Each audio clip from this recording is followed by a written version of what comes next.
नमस्कार, बारामती लाईव्हमध्ये आपले सरते स्वागत. विक्रम नामनाथ कोळपे यांच्या आईशी आपण आता प्रतिक्रिया त्यांची जाणून घेऊया.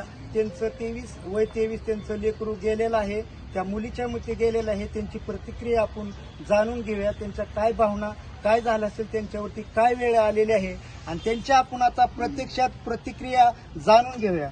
बोला. लग्न करणार होती.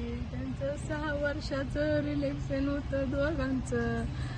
पोराने माझ्या तिला लग्न करायचं म्हणून सगळं सोनं पैसे नेऊन दिलं 8-10 तोळं.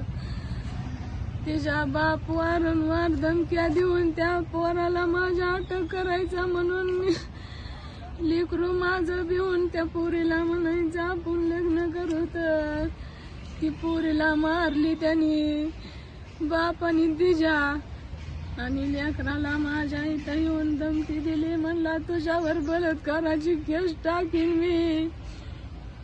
लेकरू माझं भिवून आत्महत्या केली.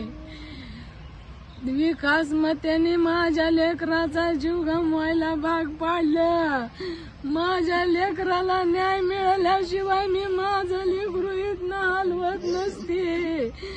तो असल्यामुळं PSI त्यांनी आतापर्यंत माझ्या लेकरासाठी न्याय मिळण्यासाठी कुठली इथल्या पोलीस स्टेशनच्या लोकांनी बारामतीतल्या घेतली दखल नाही. माझ्या लेकराला न्याय पाहिजे. मला माझ्या लेकराला न्याय पाहिजे. नमस्ते. आमचे मित्र कोळपे यांनी काल रात्री 5 वाजता राहत्या घरी गळफास लावून आत्महत्या केली.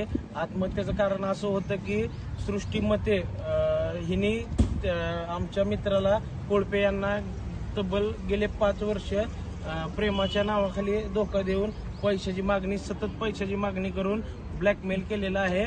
व आता काही दिवसापूर्वी त्याच्याकडे जास्त पैशाची मागणी वारंवार होत होती. त्यामुळं आमचा मित्र बबलू कोळपे याने या सगळ्या त्रासाला कंटाळून घरी गळफास लावून आत्महत्या केलेली आहे. तरी आम्हाला सदर घटनेसाठी न्याय भेटावा व तिचे वडील पुणे येथे API मते साहेब असून ते एक शासनाचा भाग असल्यामुळं आम्हाला प्रशासनाकडून 24 तास होऊन गेले, 1 दिवस उलटून गेला तरी आम्हाला अजून या गोष्टीवर न्याय भेटला नाही. तरी आमची प्रशासनाकडे एवढीच विनंती आहे की आम्हाला आमच्या भावासाठी कोळपेसाठी न्याय भेटावं. योग्य ती कारवाई त्या मुलीवर व तिच्या वडिलांवर करण्यात यावी. आता इथून पुढे तुमची काय प्रतिक्रिया आहे? तुम्हाला न्याय न मिळाल्यास तुमची प्रतिक्रिया काय आहे? आता आम्ही पोस्टमॉर्टमसाठी आमच्या मयत मुलाला आणलेलं आहे. तरी आम्ही अजून ते मयत हातात घेतलेलं नाही. जोपर्यंत त्याच्या जे दोषी आहेत त्यांना अटक होत नाही तोपर्यंत आम्ही इथून जिल्हा रुग्णालयापासून हलणार नाही व ते मयत घेणार नाही. नसेल तर आम्ही पोलीस स्टेशन समोर ते घेऊन 5 दिवस असू द्या, 10 दिवस असू द्या, आम्ही तिथंच बसू व आमच्या भावाला न्याय मिळाला पाहिजे एवढीच आमची अपेक्षा आहे. प्रतिक्रिया काय की तो पोलीस प्रशासन असल्यामुळं, पोलीस अधिकाऱ्यामुळे तुमची दखल घेतली जात नाही. आता ते पोलीस प्रशासनाचा भाग असल्यामुळं आम्हाला गेले 24 तास उलटून गेलेले आहेत. एवढ्यात एका आरोपीला अटक करायला 4 ते 5 तास भरपूर कालावधी झाला. 24 तासाचा भाग उलटून गेला आहे. आमचं भावाचं मयत अजून रुग्णालयात आहे. तरी अजून आरोपींना अटक न झाल्यास आम्ही आंदोलन करू किंवा धरणे उपोषण करू. कधी घडले हे काल संध्याकाळी 6च्या दरम्यान घडलेलं आहे. त्यापासून आता 1 दिवस उलटला आहे. पोलिसांनी दखल घेऊन गुन्हा दाखल केलाय का?